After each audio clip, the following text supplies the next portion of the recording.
Hey friends, welcome back to Crafter Sport. I'm Andrea and today we're going to be making a really fun project. So you just go into projects and type in rolled flowers and it's going to pull up a bunch of different options. We're going to scroll down and we're going to go to one that gives you a variety of different flowers. Now, I'm not a flower person.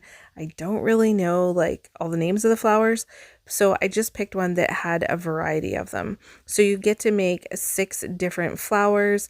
I almost chose this one, but then I was like, no, I don't want to work with the leaves. I just want to practice making flowers.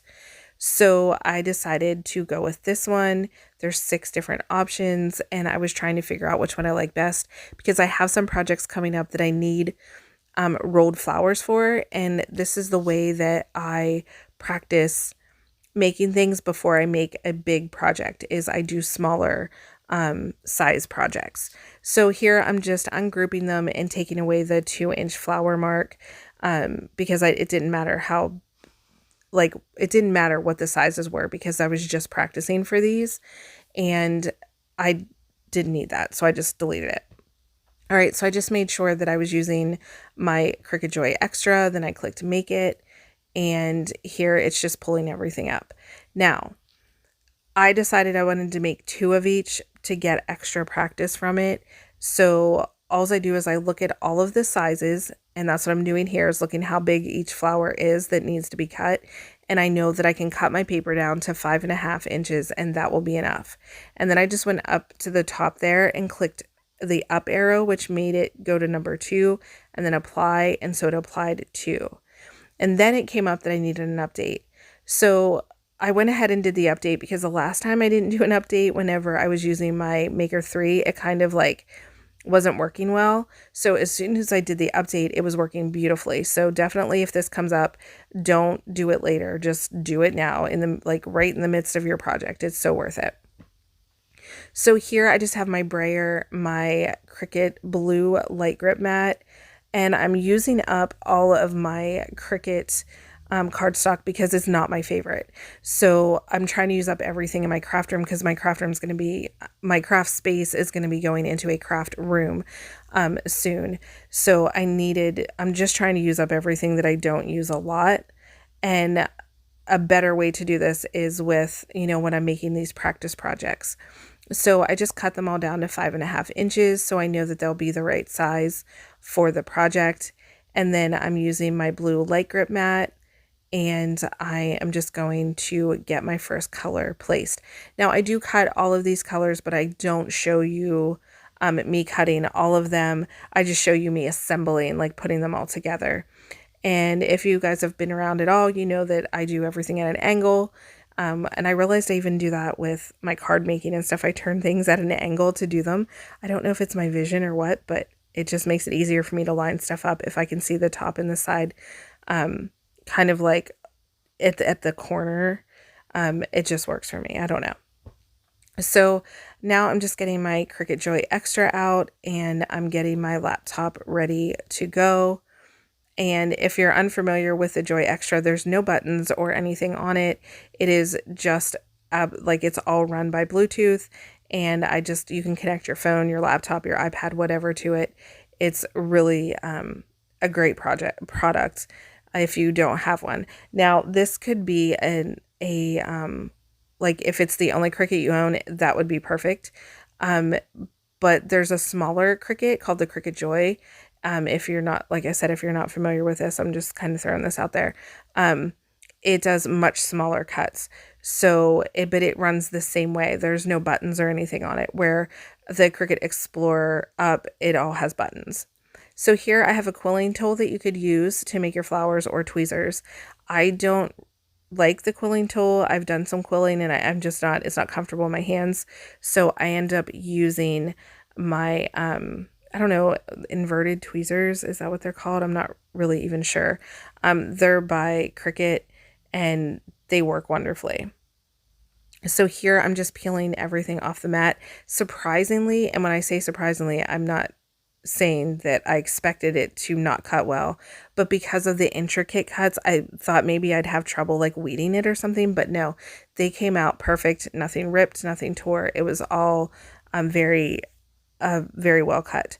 So I did one of the blue flowers to begin with, and it turned out amazing. I was a little concerned because I had never made these flowers. I didn't know how hard it would be to make them, and I know that sounds silly because it's paper flowers, but I did learn some things by making the first blue one. Like, I decided to manipulate the paper because whenever I made the original blue one, I didn't, and it was like kind of boxy to start, and it kind of made it kind of wonky. So then I was like, you know what, I'll just manipulate the paper, and all that means is to break down the fibers a little bit and to bend it around your finger. I also used my bone folder, which that worked way faster, and I think it was more accurate. And that just kind of already got that little like curve into it, and it made like spinning it so much easier. So I do recommend that you use something, even if it's just a pencil or something that you can like run across it just to break it down a little bit. So here you just take the end of your tweezers, or if you have a quilling tool, and you just go in a circle. Now, you don't have to be like exact with this, I realized, because you loosen this up anyways whenever, like before you glue it.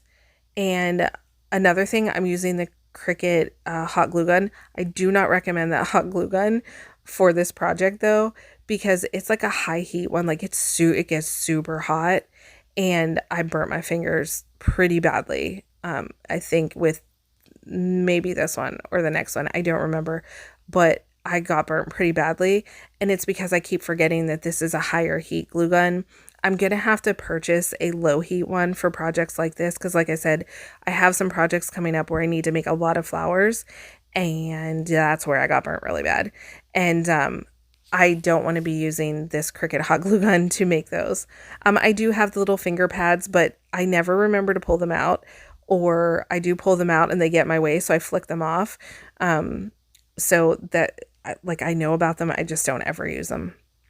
So again, I just need to get just like a little inexpensive one from even the dollar store that is just low heat, because man, I have some blisters, I'll tell you. But here I'm just doing the same thing with the pink one, and I was trying to find if there was one that I liked more than another, and really they all turned out so cute. I do have some trouble with the purple one, and you guys will see that, and I just think it's because I was rolling it too tight. But like I said, you'll see that when we get to it. But here, again, I'm just using the hot glue, and you just kind of let the flower loosen up a little bit so it kind of flares out. So that's why I wasn't really worried about rolling them super duper tight. And here, this one turns out really cute. I wasn't sure, like I thought maybe this one would be harder because it was like everything was so close together, but no, it was so easy. And all I did was I tried to keep the base line up on the same track, you know what I mean? And I would push it up a little bit if I had any issues, but see how you just like loosen it and let it just kind of flow through your fingers a little bit? And that's what gives it the beautiful shape. And I was really happy with this design, and I will be using all of these flowers for my project. Like I said, I was thinking of only using one and trying to find my favorite, and they all turned out really nice. Now this one was I had to put that one aside because it was frustrating me a little bit. And then I pulled these ones out, and I thought for sure this one was going to give me trouble too, because I was afraid it was going to rip, because it has such detailed cuts out of it. But it was so easy to do. I think this was the easiest one, and I thought this one was going to be hard. So here I'm just relining it up, and then I'm just going to hook it onto my tweezers and just spin it. And again, this was so easy. So if you ever like saw those shadow boxes with all the little mini flowers, this is how they do it. I mean, there are other ways, but if you have a Cricut, this is like the best option. It just makes it so easy after it does all the cutting for you. I do want to make some with pattern paper on front and back. I just didn't have any that I wanted to use for this particular project. And so because this was just like a practice project, I didn't want to use good paper with it. The other thing is you don't want to use anything too high in pounds. So like this is like 80-pound cardstock, and it worked perfectly. I wouldn't go any higher. I would stick with 80 or 60, And I think you will be very happy with that. Now, the other thing I want to do is learn how to make the really big flowers, like the ginormous ones that you cut individual petals out of. So I think I'm going to be making that. If you guys are interested in seeing that video, comment below, because some projects I don't do on video because I don't know if you guys are going to be interested in it. So if you are, that's one that I'm definitely going to be trying. And if you want to see me, whether I fail or actually make it happen, just comment down below for that. So here, this purple one I came back to, it was so frustrating at first just because I was making it too tight. And once I realized that that was the issue, it went so smooth, and I just used my fingers to roll it after getting it started with the tweezers. So, I mean, sometimes the tools that we have can just get us started, and then, we are given hands for a reason, and you can just use those fingers God gave you to finish rolling it if it becomes like too tight on your whatever it is you're using to roll it on. And it actually came out so much nicer, and I was very pleased with how this one turned out. So although it started off being really fidgety, I learned that I can make it much easier and faster if I just start with the tweezers and then pop them off and spin the rest of it by hand. And I'm really just lining the base of it up as I'm turning it, and then I'm just releasing it once I get it off the tweezers, and it makes it like a fuller flower. So this does look like I was really struggling, but really this was the easiest part of it, was doing it by hand. So this kind of has like a little heart shape, and this one turns out really cute, and I'm actually probably going to use these for the center and make them all bigger. So with my project I'm going to be making these much bigger than the 2 inches.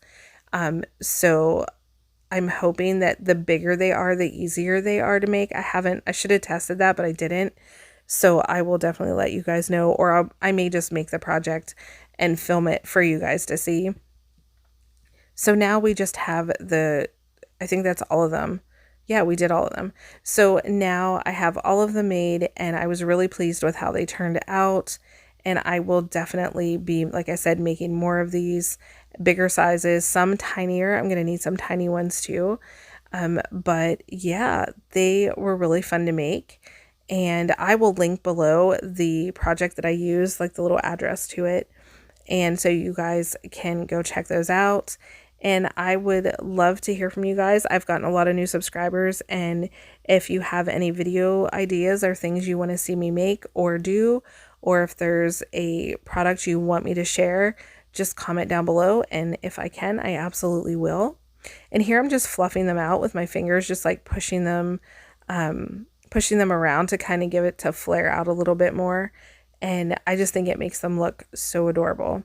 So the kind of like cream colored one that has like the bunch of little spiky ones, I don't know the name of the flowers, but I thought that one it's this one right here. That one was so cute, and it just lays out so nicely. And I'm even thinking of putting centers into them, like gems or something like that, to kind of bring out the centers.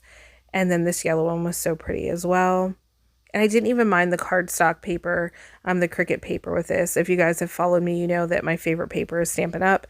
It's been my favorite for years, so much that I started selling Stampin' Up just because I love their paper. But this worked out really well. So I'm going to be able to use up a lot of my Cricut cardstock to make these paper flowers. So I'm really excited to be able to use it, even though it's not my favorite. All right, guys, thank you so much for watching. I hope you all have a great day, and I will talk to you in tomorrow's video. Bye.